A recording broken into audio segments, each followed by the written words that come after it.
E aí, tudo bom? Beleza? Vamos mais para uma aulinha, não é? E eu escolhi um tema hoje para a gente bater um papo dentro da citologia.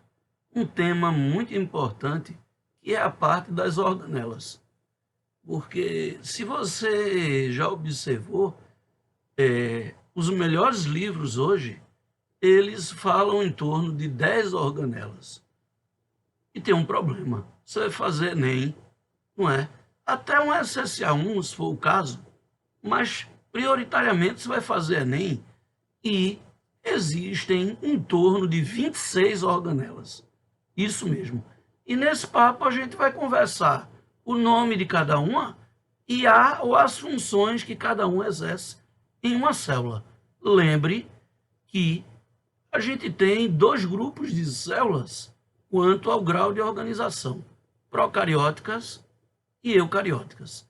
E nas células procarióticas, que é a mais primitiva, uma célula de bactéria, de cianobactéria, por exemplo, a gente só tem os ribossomos, que a gente chama de grãos de Palade.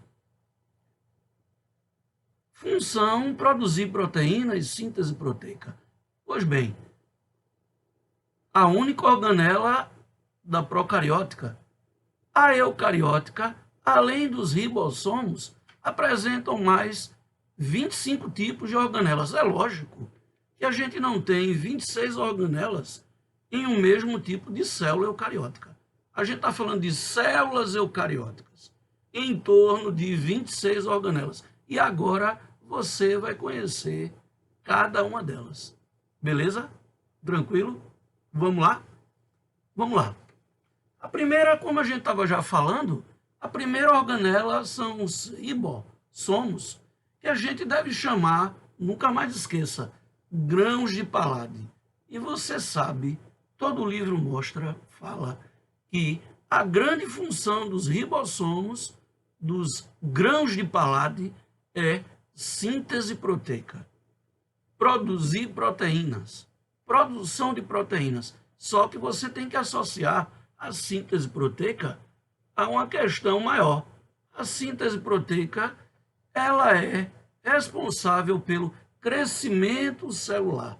Então, durante a síntese proteica, as células estão em pleno crescimento. Beleza? Joia. A segunda organela são os lisossomos. E tem uma função lisossômica que a gente vai subdividir em 3, exatamente. Porque todo mundo que lê sobre lisossomos lê, são responsáveis pela digestão intracelular. É verdade. Só que essa digestão, ela pode ocorrer por autofagia, heterofagia e por autólise. Isso mesmo. Autofagia, digestão intracelular. Heterofagia também e autólise também. Só que tem diferenças. Exemplo: autofagia. A célula come algo dela. Por exemplo, quando uma célula vai, assim, eliminar uma organela que morreu, ela realiza a autofagia. Tem a participação dos lisossomos nisso aí. Heterofagia. Heterofagia, o material vem de fora da célula. Por exemplo, quando está acontecendo fagostose, pinostose, vai ocorrer heterofagia, digerir algo que vem de fora. E autodestruição, autólise ou citólise. Por exemplo, uma autodecomposição após morte. A regressão da cauda do girino. A regressão do útero pós-parto. São bons exemplos de autólise ou citólise. Autofagia, heterofagia e autólise são fenômenos lisossômicos, ou seja, são de digestão intracelular. A terceira organela que eu vou comentar com vocês são os peroxissomos, muito conhecidos como microcorpos. Isso, microcorpos. Os peroxissomos são organelas de degradação. Não é? Tem uma enzima chamada catalase que ela degrada o álcool etílico e ela degrada a água oxigenada. E isso é muito importante, porque quando se degrada a água oxigenada, o oxigênio liberado no ambiente mata micro-organismos que são, não é, anaeróbicos.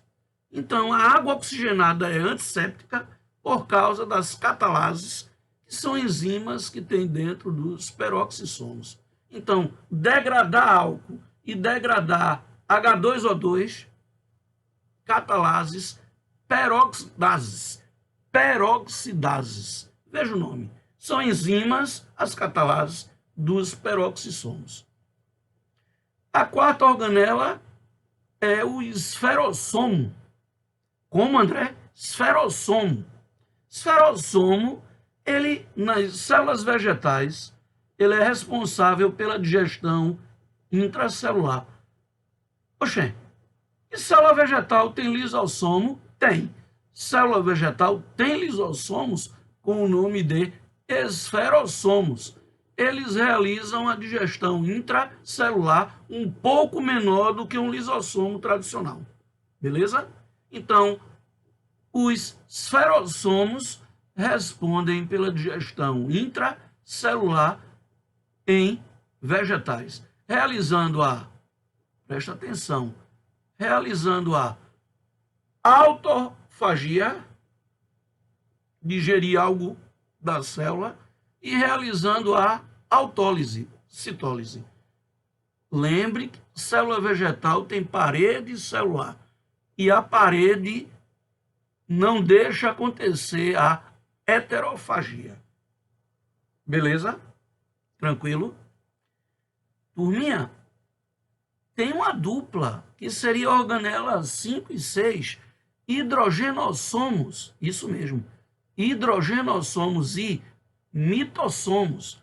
Essas duas organelas trabalham conjuntamente, fazendo o papel de uma mitocôndria em células que trabalham na ausência de oxigênio. Então, a respiração celular em células anaeróbicas, fermentadoras, eucarióticas, ocorre pelos hidrogenossomos e mitossomos. Respiração celular em células anaeróbicas. Beleza? Nós temos em células de protozoários, algas protistas e de fungos. Veja a coisa específica. Células de protozoários, algas protistas e de fungos. André, algas protistas euglenófitas, pirrófitas, crisófitas, clorófitas, rodófitas e feófitas. Isso mesmo. Nessas células existem os glioxissomos, que convertem lipídios e proteínas em carboidratos. Professor, por que essas organelas têm enzimas que convertem lipídios e proteínas em carboidratos? Porque carboidrato é fonte inicial, fonte primária de energia. Revise bioquímica. Sempre. Estudando para frente e revisando o que foi visto. Sempre. Lembrando que todas essas aulas de vídeo que a gente está falando, quando voltar a gente a se encontrar, não é? Presencialmente, a gente vai ter essas aulas recomentadas. Tira dúvidas. Oitava organela, um fagossomo. Nome sugestivo para você? Fagossomo, professor. Um fagossomo é uma organela, não é, que tem a responsabilidade de trabalhar com o material que foi envolvido pela fagostose. É uma organela que armazena partículas sólidas. Então, a grande função fagossômica é armazenar partículas sólidas, justamente as partículas que foram envolvidas durante a fagocitose. A nona organela é o pinossomo, sugestivo também. Pinossomo lembra pinocitose. Então, o pinossomo é uma organela que armazena gotículas, partículas líquidas. Partículas líquidas. Beleza? Tranquilo? Joia? A 10ª organela, retículo endoplasmático liso. E a 11ª, que eu vou trabalhar conjuntamente, o retículo endoplasmático rugoso. O REL e o RERI. Retículo endoplasmático, seja liso ou rugoso, são canais membranosos. Lembre de uma coisa, toda organela que tem membrana, a membrana é lipoproteica. Toda. Toda organela que tem membrana, a membrana é lipoproteica. Bizu. Pois bem, o retículo é liso porque não tem ribossomos e o retículo é rugoso porque tem ribossomos. Citologia moderna. Hoje se trabalha muito assim. Toda a função do retículo liso e rugoso são as mesmas. Só tem uma diferença. O retículo rugoso, por ter ribossomos, ele está associado à produção de proteínas. Não é? Liso não tem ribossomos. Rugoso apresenta os ribossomos. Então, funções em comum. Transporte intracelular, tanto liso como rugoso. Produção de mucopolissacarídeos ou glicoproteínas. Ok, turminha? Beleza? Vai revisando, vai anotando, revisa a aula depois, porque essa aula é sobre organelas para você que quer fazer, por exemplo, medicina, não tem livro nenhum, um livro só. Então aqui é um apanhado de literaturas biológicas. E a gente também discorrendo um pouquinho da experiência que a gente tem no ensino, né? Pernambucano brasileiro. Beleza? Então, funções de retículo endoplasmático. Transporte intracelular, síntese de mucopolissacarídeos ou glicoproteínas, síntese de lipídios, armazenamento também e síntese proteica atribuída ao rugoso. Beleza? A 11ª organela é o complexo de Golgi. Complexo de Golgi, que é uma bolsa membranosa, e lembre, toda membrana é lipoproteica, e nessa bolsa a gente tem armazenamento de substâncias, secreção de substâncias, não é? Beleza? E lembre, retículo endoplasmático e complexo de Golgi têm funções afins. Por quê? Porque no final do retículo endoplasmático, seja liso ou rugoso, a gente tem a formação do complexo de Golgi, das bolsas. Então, tem muitas funções que são do retículo endoplasmático, que contempla também um complexo de Golgi. Mas o complexo de Golgi é mais voltado a armazenamento, secreção de substâncias. Beleza? Tranquilo? Aí a gente chega nos plastos. E você que vai fazer Enem tem que se preparar melhor quando a organela chega em plastos. Porque a gente tem dois grupos de plastos. A gente tem os plastos coloridos, que a gente chama de cromoplastos, e a gente tem plastos incolores, que a gente chama de leucoplastos. Funções diferentes.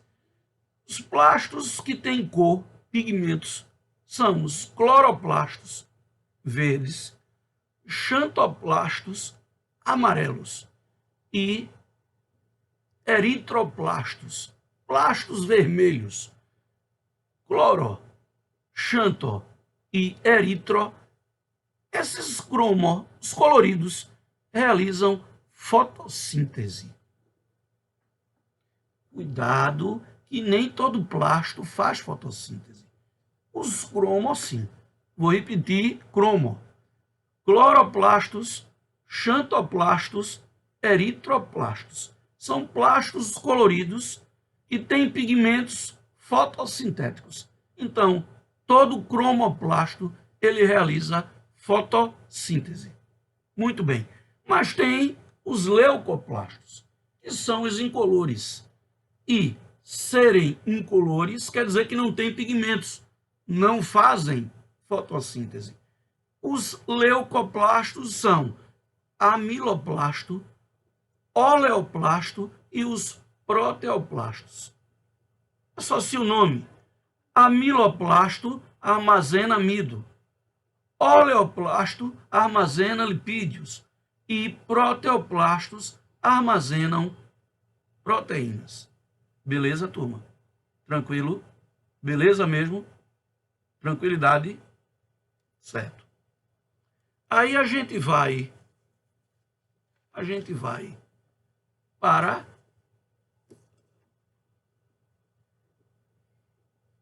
décima quarta. Lembre que em plasto agora eu falei de 6 organelas. Vamos repetir? Cloroplasto, xantoplasto, eritoplasto, cromo, amiloplasto, oleoplasto, proteoplasto de armazenamento, os cromo de fotossíntese, os leuco de armazenamento. Lembra aí? Então, na anotação, 14º grupo são os centríolos, organelas que formam uma célula em estrutura parecida com um T. É o diplossomo, centríolo par. E os centríolos estão envolvidos em 2 situações funcionais: formar cílios e flagelos.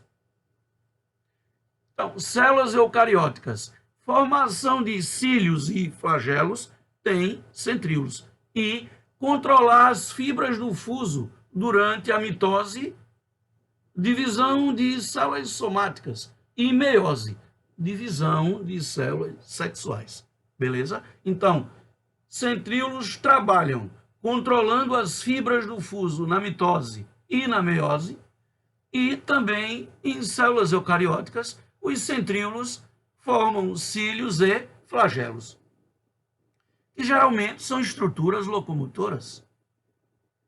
Beleza? A gente tem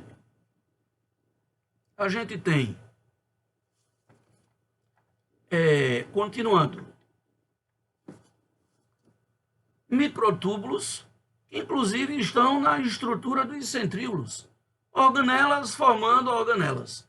Nada se perde, tudo se transforma. Lembre disso, isso é um Lavoisier ao vivo, ok? Então, na estrutura dos centríolos, a gente tem 9 trincas de microtúbulos em um cilindro e 9 trincas de microtúbulos em outro. Então, uma grande função dos microtúbulos é participar da estrutura dos centríolos. E os microtúbulos são formados de tubulina, que é uma proteína estrutural. Revisa bioquímica. A principal função de uma proteína é estrutural. Beleza? Tranquilo? Aí você continua microtúbulos, estudando, né? Aí tu encontra, participam do citoesqueleto. Citoesqueleto. Só que tem a organela 16 e 17, microfilamentos e filamentos intermediários, que também participam do citoesqueleto. Então, preste atenção.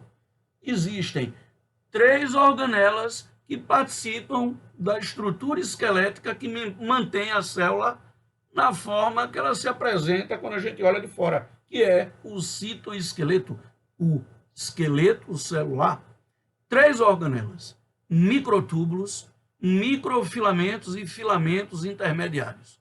Só que tem um detalhe: olha o bizu, como eu te falei, os microtúbulos são formados de tubulina. Os microfilamentos são formados de actina e miosina, outras proteínas estruturais. E os filamentos intermediários, anota aí, são formados de tubulina, actina, miosina, queratina e outras proteínas estruturais. Mas as 3 organelas, microtúbulos, microfilamentos e filamentos intermediários, participam na formação do citoesqueleto. Não esquece, beleza? E aí a gente chega em vacúolos. Aí a gente vai dividir em 3 grupos de organelas. Então, vacúolo não é um grupo, são 3 subgrupos. Tem vacúolos digestivos, muito encontrado em células de protozoários e animais, com a função de quebrar, digerir. A gente tem vacúolo digestivo na autofagia, autofágico, e na heterofagia, heterofágico. A gente tem vacúolos pulsáteis ou contrácteis.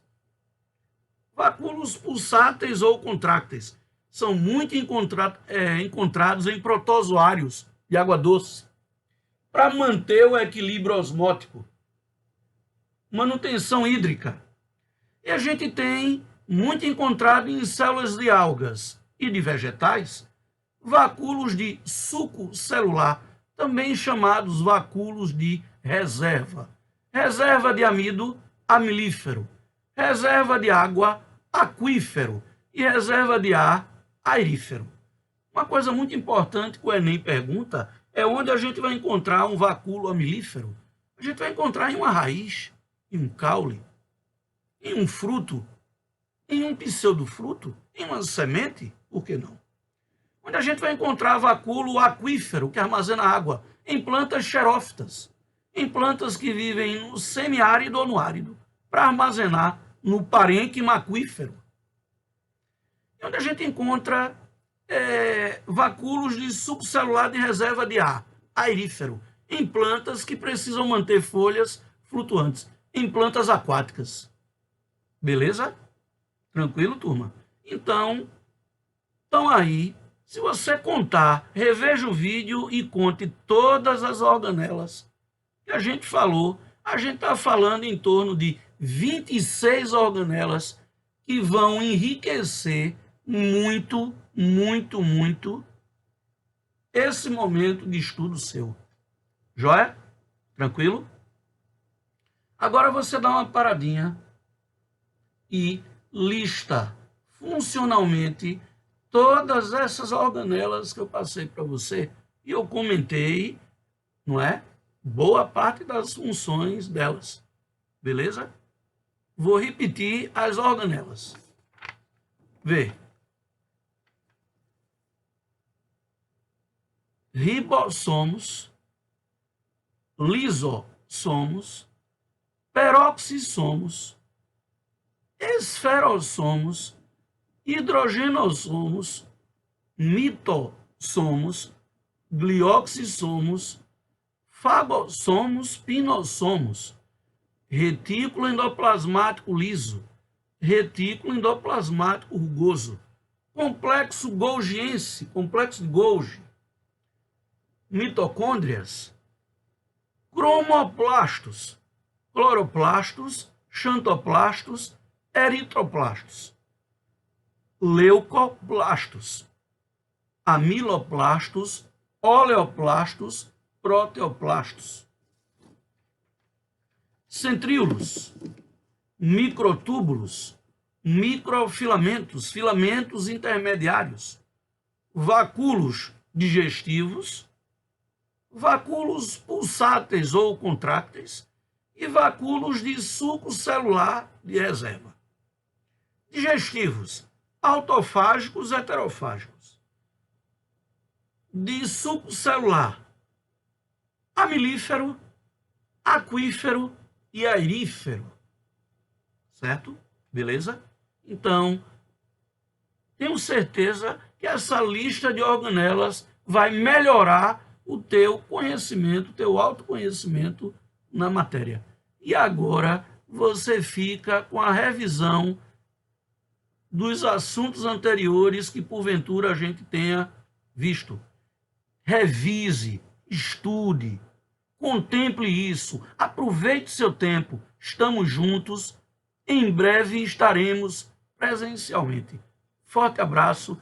E agora você fica com a continuidade da aula, revisão de assuntos anteriores.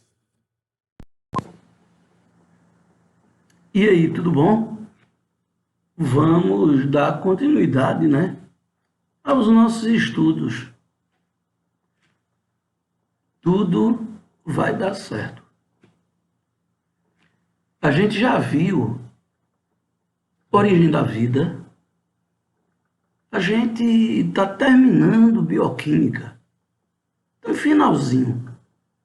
E a gente vai, daqui a pouco, falar, introduzir e dar continuidade à citologia. Aí tu me perguntaria, ô André, citologia é importante? Vê, citologia é o segundo capítulo mais importante para quem vai fazer a prova de biologia do Enem. Então, sim, citologia é muito importante. E a gente começa daqui a pouco.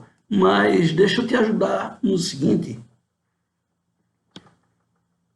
Eu fiz um roteiro de estudo para você sempre relembrar assuntos anteriores, assuntos que a gente já viu. Pega aí uma anotaçãozinha, uma caneta, um papel, um caderno, anota aí. Desenvolve como questões discursivas, questões abertas. A primeira, tu define aí o que é a biogênese, ou geração espontânea da vida, beleza? Aí depois, segundo quesito, tu coloca o que disseram Aristóteles, Vigílio, Aldovandro e Helmut. Esses quatro são quatro caras que disseram alguma coisa sobre a biogênese ou geração espontânea da vida. Relembra o que eles falaram? Aí tu pega como um terceiro item, terceiro quesito, tu define biogênese. Aí quando tu define biogênese, quarto, tu relembra o que disse Francesco Redi. Aí tu bota o experimento de Redi, quarto quesito. Quinto quesito, o experimento de Pasteur, porque Redi e Pasteur são muito importantes na concretização da biogênese. Sexto quesito, aí tu lembra das hipóteses sobre a origem da vida. André, criacionista, panspermia ou cosmozoica e evolução química dos gases. São três. Hipótese de Oparin e Haldane, de 1930. Relembra aí. O que disse uma, o que disse a outra e o que disse a outra.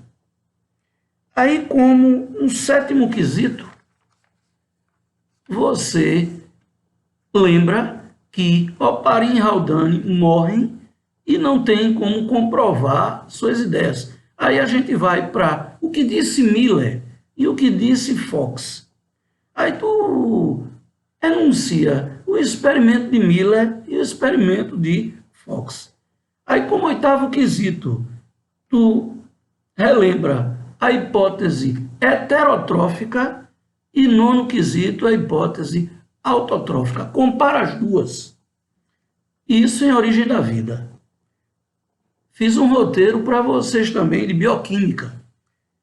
Primeiro item, bioquímica estuda compostos. Aí tu separa quais são os compostos inorgânicos e quais são os compostos orgânicos. Beleza? Aí, como segundo quesito, tu cita no teu caderno aí, cita, estudando, cita 8 propriedades da água. Conversamos sobre isso. Você que ainda não estuda comigo, vem. 8 propriedades da água. Procure entender as propriedades, bota no dia a dia. O Enem vai querer muito isso. Aí, como terceiro quesito, tu escolhe alguns sais minerais e anota as funções dele no corpo. As funções deles no nosso corpo. Beleza? Vou te dar umas ideias.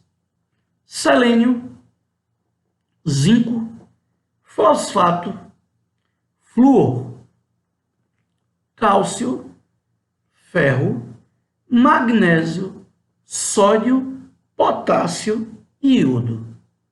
Aqui eu te falei 10 sais minerais. Nesses 10, está alguma coisa que vai estar na tua prova do Enem. Beleza? Como quarto quesito desse roteiro de bioquímica, tu começa a pensar em carboidratos. André, eu penso em quê? Sinônimos, definição e tipos.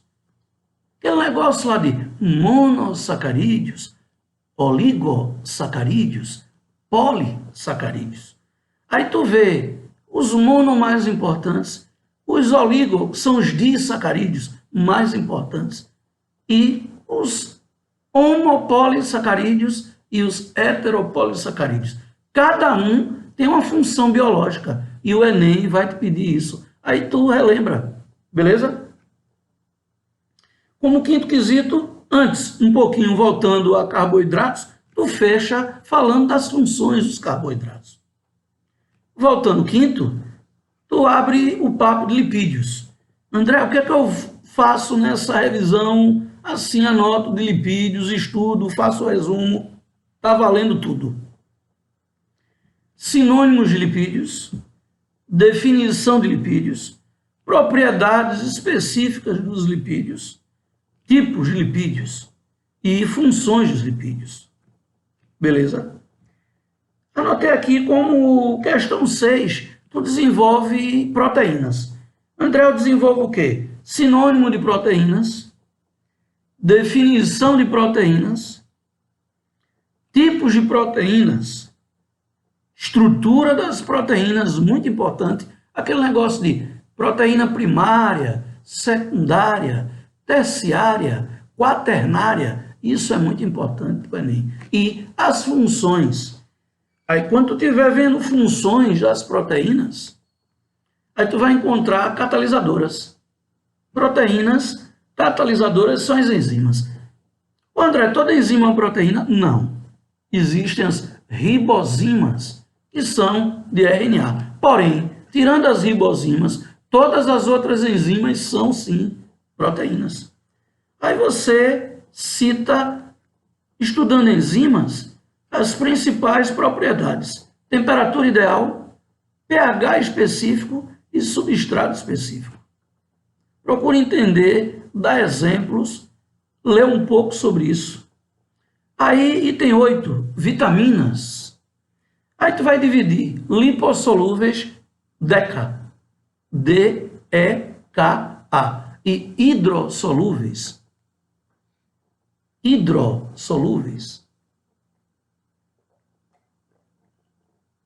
solvente universal, uma propriedade. Tá faltando só 7, vai lá no resumo, beleza? Estou aqui para te ajudar, só para te ajudar. Hidrossolúveis, complexo B e a vitamina C. Aí é bom saber o nome da vitamina, o que a carência da vitamina provoca e as fontes que a gente mais encontra as vitaminas. Beleza? Fechando esse resumão de bioquímica, tu estuda os ácidos nucleicos.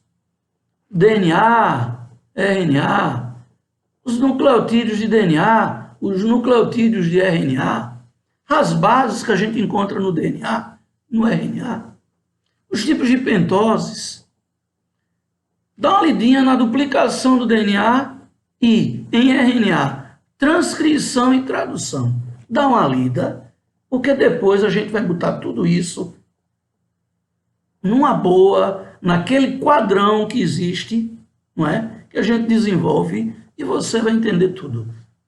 Vai aproveitando, fazendo tuas anotações e também anotando as dúvidas.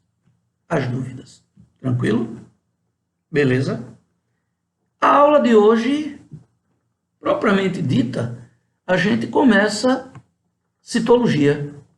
Inicialmente nesse papo virtual, né? E depois, quando tudo puder ser normal, a gente se encontra presencialmente. Por enquanto, vamos aqui no virtual. Citologia.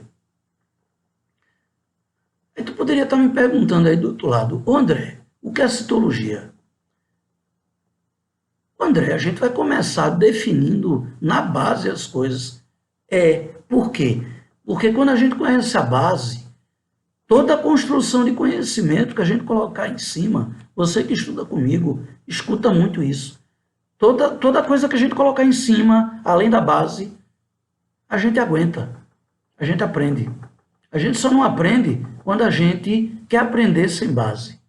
Certo, meu povo querido? Então vem comigo, porque a gente está nessa brincadeira tem alguns anos e vamos continuar mais. Citologia é a parte da biologia, que eu já te disse, que é a segunda mais importante para o Enem. É a parte da biologia que estuda as células. E quando você chega aqui, citologia estuda o quê? Células. E o que é uma célula? Célula é a unidade da vida. É a unidade morfofisiológica de todo ser vivo que se diz completo. Logicamente, quando eu falo ser vivo completo, eu estou falando de bactérias, cianobactérias, algas protistas, fungos, vegetais, animais. Falando também de protozoários. Porque todo ser vivo completo tem pelo menos uma célula. Então tem os uni e os pluricelulares. O André, existe ser vivo incompleto? Isso é um outro papo? Existe. Existem os vírus, que são acelulares. Mas, como eu te disse, isso é um outro papo. Então, célula é a unidade morfofisiológica de um ser vivo completo. Beleza? Tranquilo? E aí tem o seguinte. Existe no programa do Enem um chamado histórico celular, que diz o seguinte. Por volta de 1665, um físico inglês chamado Robert Hooke pegou um pedaço de casca de árvore, um pedaço de cortiça. Sabe o que ele fez? Ele pegou a casca de árvore e a cortiça e colocou no microscópio. E a cortiça, a casca de árvore, é chamado na botânica de tecido suberoso. Suber. É um tecido vegetal morto. E quando o Hooke colocou no microscópio que ele criou, que ele era especialista físico, especialista em lentes, quando o Hooke fez o foco, ele viu células, espaço. Ele chamou de células lojas lacunas e idealizou que antes do tecido morrer, as células guardavam células. Então, o nome célula, que imortaliza o estudo da citologia, foi criado em torno de 1665 por Robert Hooke. E isso é o histórico celular. Muito bem. Depois do histórico celular, a gente tem a teoria celular. Sheldon Schwann. Isso pronunciando os termos alemães em português. Então, Sheldon e Schwann são responsáveis pela teoria celular, que tem 3 básicas diretrizes. A célula é a unidade da vida. Todo ser vivo é formado de célula. Toda célula se origina de outra célula existente. Vou repetir. Sheldon e Schwann, que são os principais das diretrizes da teoria celular, disseram o seguinte: célula é a unidade da vida.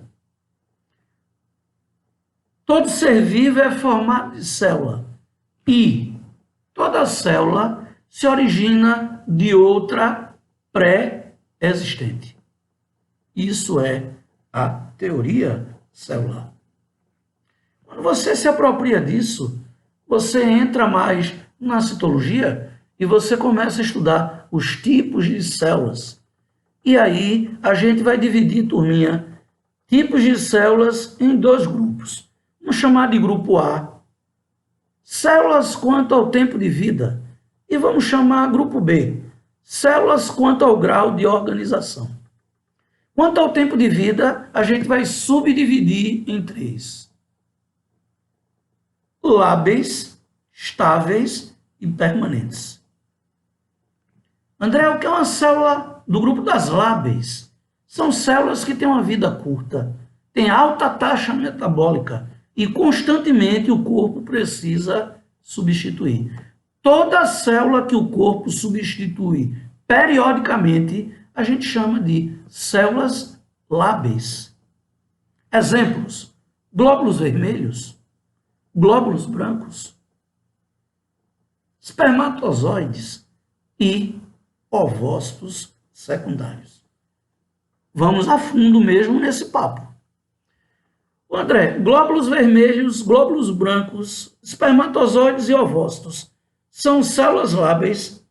Células que vivem pouco e, consequentemente, periodicamente o corpo substitui. Tempo médio de um glóbulo vermelho, 120 dias. De um glóbulo branco, de 15 dias a 350 dias. Vai depender do glóbulo branco. Espermatozoide e ovócito 2, até após serem liberados, até 72 horas. Em torno de 3 dias. Beleza? E lembrando que glóbulos vermelhos a gente chama também de hemácias ou eritrócitos. E glóbulos brancos a gente chama de leucócitos, células de defesa. Beleza? Essas células são lábeis. André, o que são células estáveis? Estáveis são células que têm uma vida regular, uma vida estabilizada, uma vida equilibrada. E quando são necessários, quando a condição se faz necessária, o corpo a substitui. Então é uma célula equilibrada que dá estabilidade ao corpo, as estáveis, mas que quando o corpo precisa, pode substituí-las. Exemplos: células ósseas, células cartilaginosas, algumas células musculares, alguns neurônios. Nem todos os neurônios são células permanentes. Os neurônios da medula cerebral, do centro do cérebro, esses neurônios são estáveis. E, dentro de uma certa condição, o corpo pode substituí-los. Coisa nova para você. Coisa nova. Agora, nós temos ainda quanto tempo de vida? Células permanentes ou células perenes. São células que a gente já nasce com elas. Elas se formam lá na fase embrionária. E o corpo perdeu a capacidade de trocá-las. A gente não substitui. Isso quer dizer que quando o corpo perde células permanentes, a perda gera sequelas. Elas não vão ser substituídas. A maioria dos neurônios são bons exemplos, e as células musculares estriadas, cardíacas e esqueléticas. Ok? São células perenes, permanentes. E isso, lábeis estáveis e permanentes, é classificando quanto ao tempo de vida. Mas o Enem vai te pedir também classificar as células quanto ao grau de organização. Aí, termos que você também conhece: procarióticas e eucarióticas. A célula procariótica é uma célula desorganizada, é uma célula que não tem carioteca, não tem membrana nuclear. É uma célula que não tem núcleo, porque falta carioteca. Por isso ela é desorganizada. É uma célula procariótica pobre em organelas e pobre em membranas lipoproteicas. André, pobre em organelas tem quantas? De tipo 1. Só tem ribossomos, grãos de Palade. E os ribossomos, os grãos de Palade, são responsáveis pela síntese de proteínas, síntese proteica, que propicia o crescimento celular. Então, a procariótica só tem um tipo de organela, que são os ribossomos. E eles coordenam o crescimento da célula. E são pobres as procariontes. São pobres em membrana. A bactéria só tem uma membrana e a cianobactéria tem 2. Então, é pobreza em membranas. Vou repetir. Procarióticas. Exemplos: moneras, bactérias e cianobactérias. O professor, diz de novo procarióticas. Anota aí. Desorganizadas, pobre em organelas e membranas, falta carioteca e material nuclear misturado com o material do citoplasma. Mas veja, só os moneras são procariontes. Todos os outros reinos, protoctista, fungi, metafita e metazoa. Traduzindo: protozoários e algas protistas, fungos, vegetais e animais, todos nós somos eucariontes. Por que, André? Porque temos células eucarióticas. Células eucarióticas são organizadas, têm carioteca, núcleo separado do citoplasma, individualizado, riqueza em organelas, riqueza em membranas lipoproteicas. Então, é o inverso das células procarióticas. Procarióticas mais primitivas, eucarióticas mais evoluídas. Vou te mostrar tudo isso. Você precisa estar comigo. Entendeu? Se ligue. Vem. Um item interessante quando a gente distingue células quanto ao tempo de vida, lábeis, estáveis, permanentes. Células quanto ao grau de organização, procariotas e eucariotas. É a gente estudar partes gerais de uma célula. O que é ao total, sem distinguir se a célula é mais primitiva ou mais evoluída. O que é que no máximo uma célula pode ter? Parede celular, membrana plasmática, citoplasma e ou vai ter material nuclear ou vai ter núcleo. Beleza? Parede, membrana, citoplasma, material nuclear ou núcleo.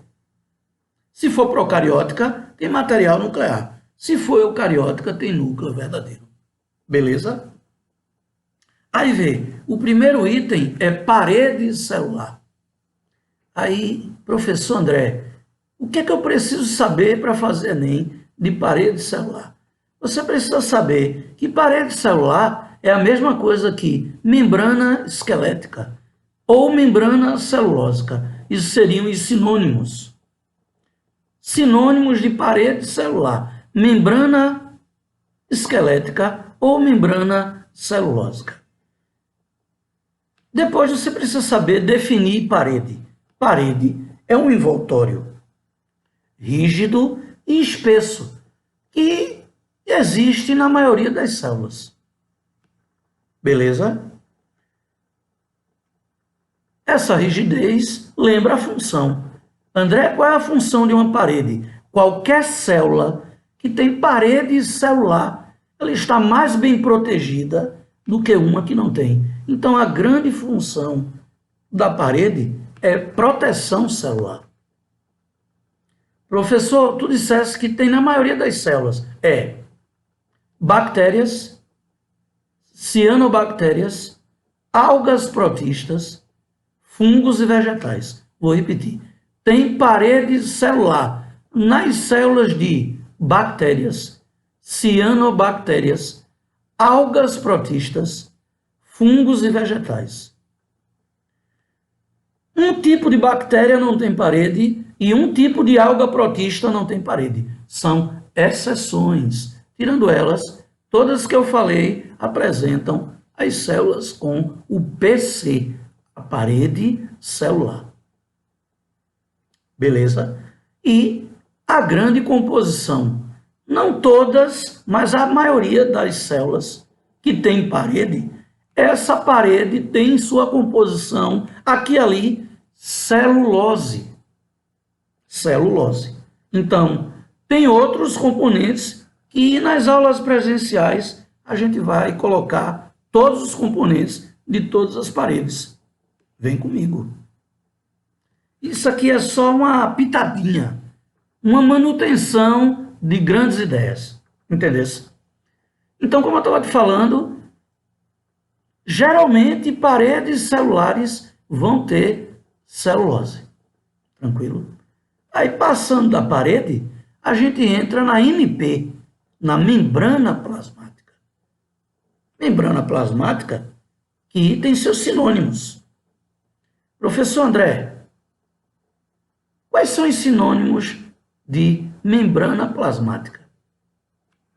Isso eu te digo daqui a pouco. Toma uma aguinha, respira um pouquinho, que a gente continua. Beleza? E aí? Bora continuar? Antes da gente continuar falando de citologia e falar de membrana, membrana plasmática, faz um exercíciozinho? Dá uma paradinha. Faz um exercíciozinho, assim. Pega aquele caderno, né? Aquela folha do exercício de antes. Emenda. Bota aí. Define citologia. Aí depois tu faz. Vou definir célula.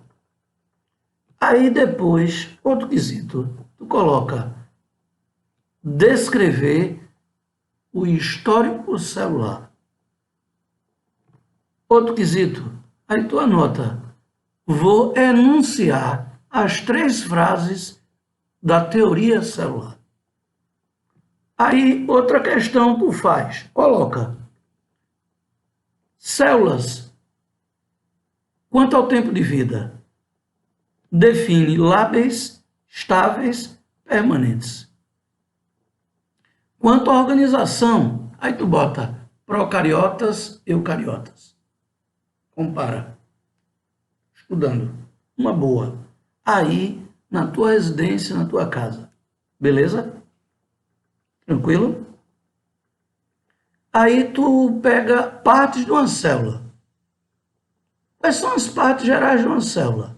Parede, membrana, citoplasma, material nuclear ou núcleo. Aí outro quesito tu coloca assim, sinônimos de parede. Outro, definição de parede. Outro, função da parede. Outro, composição da parede. Outro quesito, quais são as células que têm parede?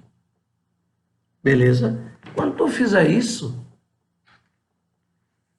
aí tu volta a ver o vídeo agora e a gente continua membrana celular, membrana plasmática.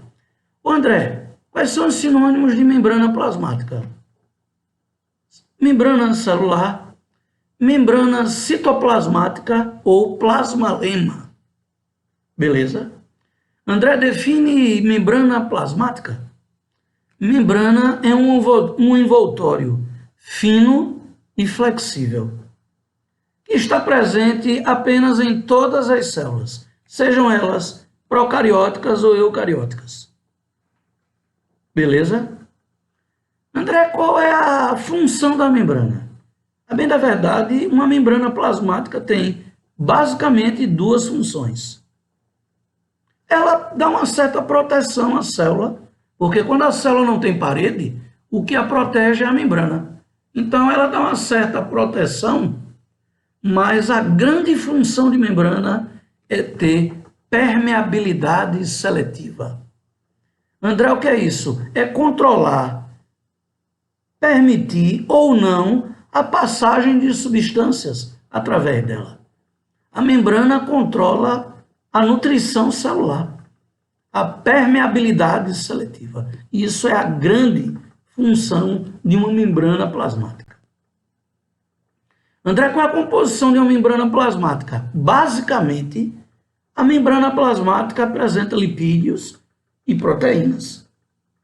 Então, basicamente, uma membrana lipoproteica. Porém, nesses lipídios, tem radicais fosfato. Então, ela fica fosfolipoproteica. E, principalmente, células animais apresentam em cima dos lipídios ou das proteínas uma parte glicídica. A gente chama de, você lembra, glicocálix. O André, qual é a função do glicocálix? É sensorial. Perceber aos arredores da célula. Perceber do que a célula se aproxima ou o que se aproxima da célula. A parte sensorial da membrana é o glicocálix. Então, uma composição mínima, a membrana plasmática é lipoproteica. Em composição máxima, ela pode ser, escute, aprenda, glicofosfolipoproteica. Glicocálix, fosfo, radicais fosfato, lipolipídios, proteica, proteínas. Beleza? Tranquilo? E uma membrana plasmática tem propriedades específicas. Ela tem grande elasticidade. Além de ser muito elástica, a membrana é semipermeável. Deixa passar algumas coisas, outras não. E tem uma propriedade muito importante que tem a ver com regeneração corporal.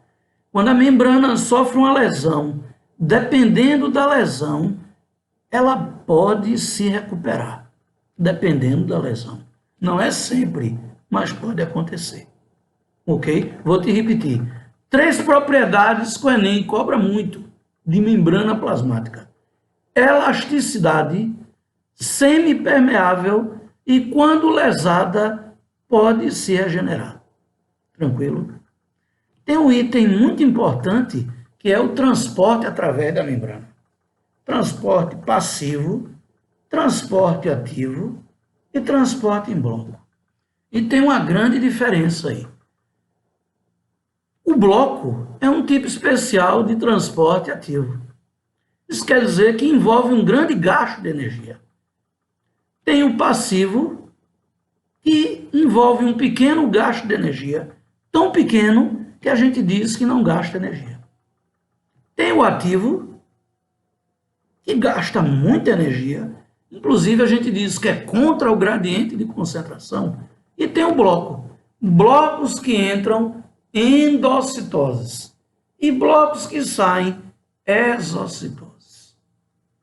A gente precisa amadurecer muito o transporte através da membrana, porque é um item muito importante para o Enem.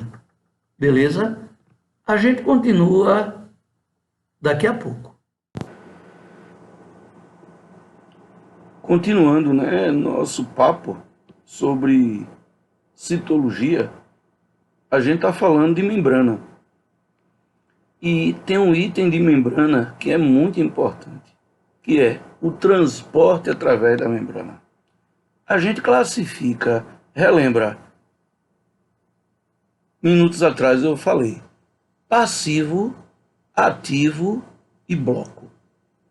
Transporte passivo, transporte ativo e transporte em bloco. O passivo, a gente tem difusão simples e difusão facilitada. O ativo a gente não subdivide, tem as características. E o bloco, como eu já te falei, repetindo, bloco tem as endocitoses e as exocitoses. Nas endocitoses, nas entradas em bloco, a gente vai ter fagocitose e pinocitose. Vamos falar o que é isso. Mas vamos voltar. O primeiro transporte é o passivo. O passivo, ele ocorre a favor do gradiente de concentração e usando tão pouca energia que a gente diz que não tem gasto de energia. Pequena quantidade. A favor do gradiente de concentração. Isso quer dizer que no transporte passivo, o nutriente passa do lado mais concentrado para o outro lado da membrana, onde ele é menos concentrado. Aí, como eu te disse, tem difusão simples, osmose e diálise. E tem difusão facilitada. Quem é que atravessa por difusão simples? Água e sais. Quem atravessa por difusão facilitada? Aminoácidos, açúcares. Beleza? Tranquilo? Se você inverter as características da difusão simples, facilitada, que é passivo, você encontra o transporte ativo. Transporte ativo ocorre gasto de energia ou um grande gasto de energia. É contra o gradiente de concentração e o ativo ocorre do menos concentrado para o mais concentrado. Como, por exemplo, o que atravessa a membrana por difusão facilitada também vai atravessar por transporte ativo. Ou seja, aminoácidos, vitaminas, ok? Porém, tem um grande exemplo de transporte ativo que cai muito no Enem, que é a bomba de Na+, e K+. A bomba de sódio e potássio. Bomba de sódio e potássio. Transmissão de impulso nervoso. Toda vez que está ocorrendo transmissão de impulso nervoso, está ocorrendo grande gasto energético. Prática. Se você ficar estudando, pensando 5 horas, gasta uma quantidade de energia. Se você passar 8 horas, você gasta mais. O cansaço mental de quem estuda 8 horas é maior do que quem estuda 5 horas. Então, lembre, bomba. Bomba gasta energia. Toda bomba do corpo gasta energia e é transporte ativo. Tem um exemplozinho físico que dá para a gente entender porque biologia e física são ciências da natureza. Porque pelo exemplozinho físico, a gente entende transporte passivo e ativo. Lá vai o exemplo. Imagine que você chegou para visitar alguém em um edifício e o elevador não é uma opção, está quebrado. Ou não existe ou está quebrado. Aí você vai ter que subir 10 andares. Logicamente, um prédio de 10 andares tem elevador e se ele não está funcionando, está quebrado. Beleza? À medida que você vai subindo, você lembra que sua frequência respiratória vai mudando. Você vai ficando ofegante. Porque à medida que você está subindo, você está se afastando do centro de gravidade. E isso seria contra o gradiente de concentração. Seria transporte ativo. Gasta muita energia.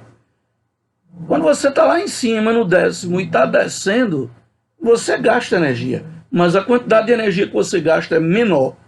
Então, descer as escadas seria transporte passivo, a favor do centro de gravidade, a favor do gradiente de concentração. Subir a escada seria ativo, descer a escada seria passivo. Beleza? Tranquilo? É um bom exemplo.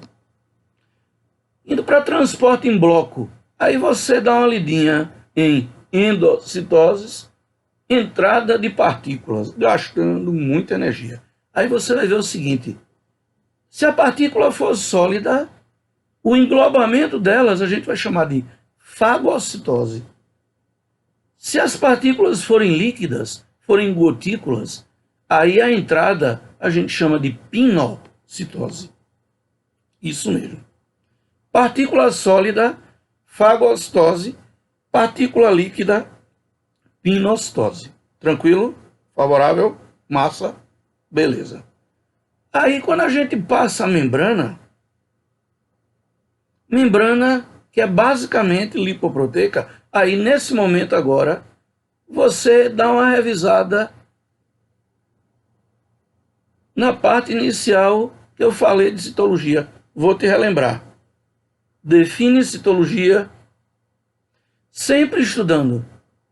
Define célula, relembra o histórico celular, a teoria celular, dá uma pausazinha e relembra os tipos de células, quanto ao tempo de vida, lábeis, estáveis, permanentes, e quanto ao grau de organização, procarióticas e eucarióticas. Beleza? Aí, dá uma olhadinha em parede, sinônimos de parede, define parede, dá a função de parede, vê as células que tem parede e vê a composição de parede. São roteiro de estudo. Um roteiro. A bem da verdade, esse vídeo é um roteiro de estudo para que você possa se conduzir nesse tempo que não é tão fácil, é um tempo difícil, mas que passará. Creia. Aí tu entra em membrana, aí dá sinônimo de membrana, define membrana, cita propriedades da membrana, cita as funções de membrana, cita a composição de membrana e fala do transporte através da membrana, passivo, ativo e bloco. Beleza? Aí, quando a gente entra mais na célula, a gente encontra o citoplasma. E no citoplasma, a gente vai ter uma coisa muito importante para o Enem, que são as organelas que recebem o nome. Organelas que estão no citoplasma, organelas citoplasmáticas. E aí a gente precisa conhecê-las. Beleza? Porque possivelmente pode ocorrer uma questão dupla coluna, organelas de um lado e funções do outro. Vamos nelas. Eu vejo como primeira organela que a gente não pode deixar de falar em relação a ter em todas as células, procarióticas e eucarióticas, são os grãos de Palade. Aí são o que, André? Os grãos de Palade, que são os ribossomos, beleza? Ribossomos ou grãos de Palade. Subunidade menor, subunidade maior. Nas subunidades RNA, RNAR, proteínas. Na procariótica, só tem RNAR proteínas, o ribossomo. Na eucariótica, tem RNAR, proteínas e tem magnésio. Por isso que o ribossomo, o grão de Palade, está associado ao crescimento do corpo. Não é? E o magnésio também. Beleza? Síntese proteica. Ribossomos, grãos de Palade, realizam a síntese proteica. Transcrição, tradução e participam do encaixe de aminoácidos. Beleza? Depois tu vai para os lisossomos. Só tem, a partir de lisossomos, só existem em células eucarióticas. Aí os lisossomos são bolsas membranosas lipoproteicas que contêm no seu interior enzimas digestivas, hidrolíticas, lipolíticas, proteolíticas e glicolíticas. Ou seja, enzimas digestivas que digerem carboidratos, glicolíticas, lipídios, lipolíticas e proteínas, proteolíticas. Já está na cara, não é? A função. Digestão intracelular. Beleza? Aí tu vai para os peroxissomos, organelas que a gente tem muito no fígado. Lembre que o fígado é um órgão de degradação, principalmente de impurezas. E toda a região que é muito de degradar é uma região rica em microcorpos. Quem, André? Microcorpos ou peroxissomos, que lembra o peróxido de hidrogênio, a água oxigenada. Porque uma das funções dos peroxissomos, que são duas, é degradar a água oxigenada e, quando degrada, libera água e oxigênio. E esse oxigênio, num corte, faz a água oxigenada ser antisséptica. Ela limpa, ela esteriliza o corte, mata bactérias, não é? Que não se dão bem na presença de oxigênio. Anaeróbicas. Então, degradar a água oxigenada e torná-la antisséptica é uma função dos peroxissomos. A outra é degradar o álcool e transformá-lo em glicose. Não é? Beleza? Tranquilo? Então, peroxissomos, microcorpos, tem a ver com degradação de álcool etílico em glicose e de água oxigenada, tornando-a antisséptica. Beleza? Aí tu dá uma olhadinha em organelas mais tradicionais, tipo retículo endoplasmático. Se ele não tiver ribossomos, ele é o liso. Se ele tiver ribossomos, ele é o rugoso. Beleza? Tranquilo? Funções gerais. Você não pode esquecer de transporte intracelular. Através do retículo liso e rugoso, ocorre transporte de substâncias. E o rugoso, ele é rugoso por quê, turminha? Porque tem ribossomos. Então, o rugoso também está ligado à síntese de proteínas. Tranquilo? Eu continuo daqui a pouco. Voltando e continuando organelas, a gente fala do complexo Golgi. Uma bolsa membranosa lipoproteica, células eucarióticas. Eu já tinha avisado que a partir de lisossomos, todas as organelas são em células eucarióticas. Nem todas têm, mas quando ocorrem, são células eucarióticas. Pois bem, o complexo de Golgi é uma bolsa. E aí eu te pergunto, ferinha, o que é que tu faz com a bolsa? Tu armazena. E depois tira. É justamente para tu lembrar de armazenamento e secreção. O complexo de Golgi, o complexo golgiense, é de armazenamento e secreção. Aí depois tu vai para as mitocôndrias. Mitocôndrias seria a casa de força da célula. As mitocôndrias são de quê? De respiração celular. Aí depois vai para os plastos. E aí em plastos a gente tem uma coisa muito importante. A gente tem os plastos coloridos, cromoplastos. E a gente tem plastos incolores, leucoplastos.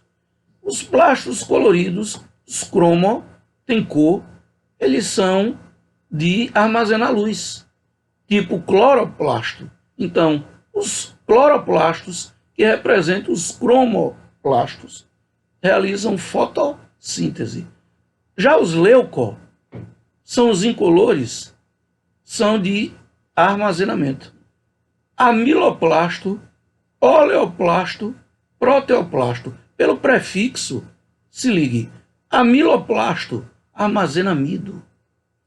Oleoplasto armazena óleos, lipídios, gorduras. Proteoplasto armazenam proteínas. Então a gente tem plastos fotossintéticos, cloroplastos, exemplo, E a gente tem plastos de armazenamento. Amiloplasto, exemplo. Beleza? Aí tu chega nos centríolos. E nos centríolos tu observa dois cilindros. Um diplossomo, centríolo par. E os centríolos participam da formação de cílios e flagelos, é uma função. E a outra, que cai mais no Enem, é controlar as fibras do fuso durante a mitose e durante a meiose, que são as divisões celulares. Beleza? Então, centríolos, formação de cílios e flagelos e controlam fibras do fuso durante a divisão celular mitótica e meiótica. Belezinha? Tranquilo? Massa? Aí tu chega em microtúbulos, microfilamentos e filamentos intermediários. Aí microtúbulos, microfilamentos e filamentos intermediários vão ser responsáveis pelo citoesqueleto. André, o quê? Citoesqueleto, esqueleto da célula. É um emaranhado de tubos mais finos, mais grossos, mais compridos, menos compridos, à base de proteínas, microtúbulos, microfilamentos e filamentos intermediários. São organelas não membranosas em forma de canais e são estruturas proteicas e são responsáveis pelo citoesqueleto. Citoesqueleto. Beleza? Tranquilo? Massa. Então, tu já tem aí uma certa quantidade de organelas para estudar. Beleza? Vou repetir. Ribossomos, lisossomos, peroxissomos, retículo liso rugoso, complexo de Golgi, mitocôndrias, plastos, centríolos, microtúbulos, microfilamentos, filamentos intermediários. Umas 12 a 13 organelas aí. Beleza? Lembrando que nas aulas presenciais chegaremos a 26 organelas. Uma célula hoje eucariótica, presta atenção, moderna, pode conter 26 organelas. Na aula presencial, em breve, veremos todas. Você que está assistindo e que ainda não estuda comigo, estou sempre à sua disposição. Venha. Vamos ver como você vir, beleza? Mas continuando o papo de citologia, a gente chega no núcleo. Porque a gente passa pelas organelas citoplasmáticas. Não existem só organelas no citoplasma. Existem organelas também no núcleo. Tranquilo? Beleza? André, quem são as organelas do núcleo? Os nucléolos e os cromossomos. Aí você tem um núcleo completo, tem a carioteca, a membrana, tem o suco nuclear, tem os cromossomos e tem os nucléolos. O professor, a carioteca, ela é vedada ou ela é porosa? A carioteca é porosa. Ela é rica em poros anuli. E ela é uma membrana dupla lipoproteica. Só existe núcleo verdadeiro se existir carioteca. Tá certo? Beleza? Tranquilo? Massa. Aí tem o suco nuclear, que é o material gelatinoso que preenche o núcleo. Mergulhado nele, cromossomos, que vai depender do número da espécie, para ter o número de cromossomos. Ok? Beleza? A espécie humana tem cariótipo 46C. 23 cromossomos do espermatozoide. E 23 cromossomos do ovócito. 23 com 23, N com N, zigoto, embrião, 2N. 46 cromossomos. Um embrião humano.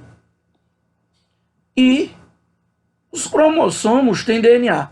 E o DNA vai responder pelo código genético da gente. Tranquilo? Beleza. Nucleolos, um armazém de RNA-R. O RNA-R, o RNA que forma os ribossomos, saem do núcleo pelos poros anule da carioteca e no citoplasma vão compor os ribossomos. Beleza? Tranquilo?